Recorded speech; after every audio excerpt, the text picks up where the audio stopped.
नमस्कार. श्रावणात जो कथा ही ऐकतो तो कधीही गरीब राहत नाही.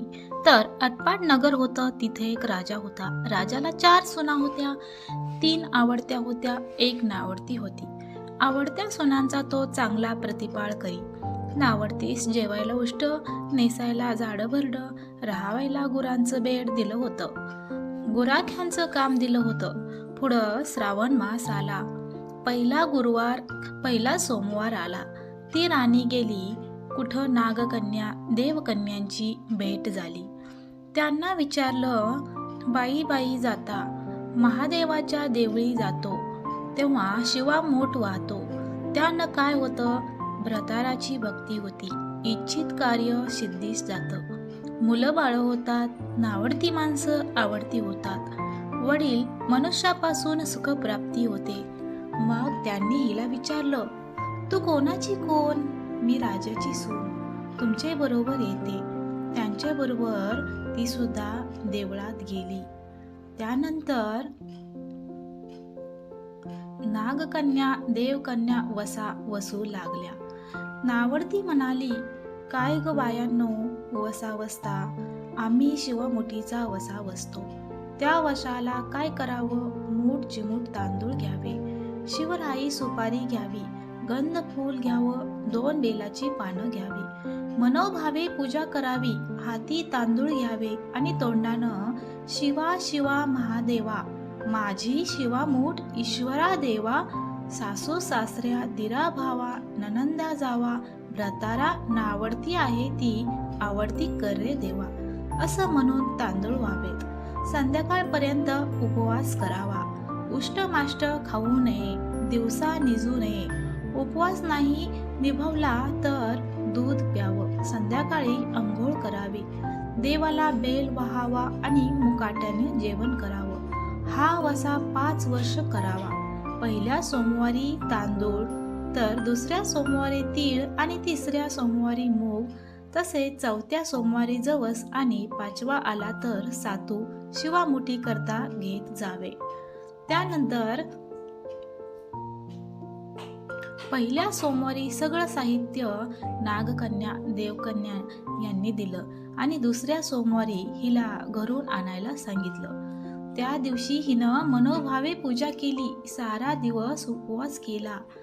जेव्हा नंदांनी उष्माष्ट पान दिलं ते तिनं गाईला घातलं. शंकराची आराधना केली आणि दूध पिऊन निजून राहिली. पुढं दुसरा सोमवार सर्व सामान मागून घेतलं. त्यानंतर पुढे रानात आला.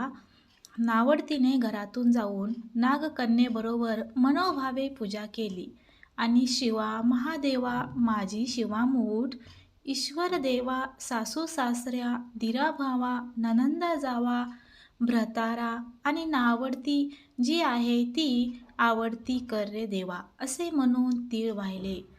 तिने सारा दिवस उपवास केला. शंकराला बेल वाहिला. त्यानंतर तिने दूध पिऊन निजून राहिली. तसेच तिने संध्याकाळी सासू सासऱ्यांनी विचारलं, तुझा देव कुठं आहे ग? तेव्हा तिने काय सांगितलं तर नावडतीनं जवाब दिला, माझा देव फार लांब आहे, वाट कठीण आहे. त्यानंतर तिथे काटेकुटे आहेत, साप वाघ आहेत आणि तिथं माझा देव आहे. तर हे ऐकल्यानंतर काय झाले? पुढं तिसरा सोमवार आला. पूजेचे सामान घेतलं. देवाला जाऊ लागली. घरची माणसं मागत चालली. नावडते तुझा देव दाखव म्हणून लागली. नावडतीला रोजचा सराव होता. तिला काही वाटलं नाही. ह्यांना काटेकुटे पुष्कळ लागले. नावडतीची दया आली. आजपर्यंत रानात कशी येत असेल कोण जाणे. नावडतीला चिंता पडली. देवाची प्रार्थना केली. देवाला तिची करुणा आली. नागकन्या देवकन्या ह्यासह वर्तमान देऊळ सुवर्णांचे झालं. रत्नजडिताचे खांब झाले. हंड्या झुंबर लागली. स्वयंभू महादेवाची पिंडी झाली. सगळ्यांनी देवाचं दर्शन घेतले. नावडती पूजा करू लागली. गंध फूल वाहू लागली. नंतर मूग घेऊन शिवा शिवा महादेवा, माझी शिवामूठ ईश्वरी देवा, सासू सासऱ्या दिरा भावा, ननंदा जावा, भ्रतारा नावडती आहे ती, आवडती कर रे देवा, असे म्हणून शिवाला वाहिले.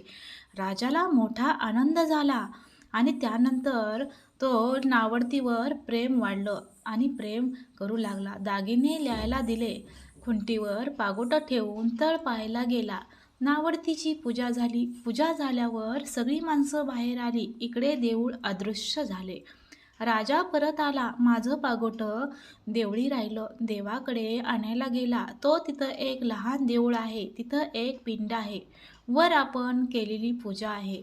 जवळ खुंटीवर पागोटं आहे. तेव्हा त्याने सुनेला विचारले, हे असं कसं झालं? माझा गरिबाचा हाच देव. मी देवाची प्रार्थना केली. त्यानं तुम्हाला दर्शन दिलं.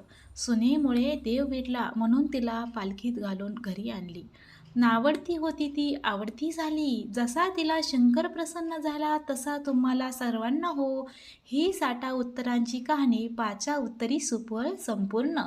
तर मित्रांनो, कहाणी कशी वाटली? आवडल्या चॅनलला लवकरात लवकर सबस्क्राईब करा आणि कमेंटमध्ये ओम नमः शिवाय असं आपल्या शिवशंकराचं नाव लिहायला सुद्धा विसरू नका. आणि त्यानंतर शेजारील बेल आयकॉन सुद्धा प्रेस करा आणि व्हिडिओला एक लाईक नक्की जरूर करा.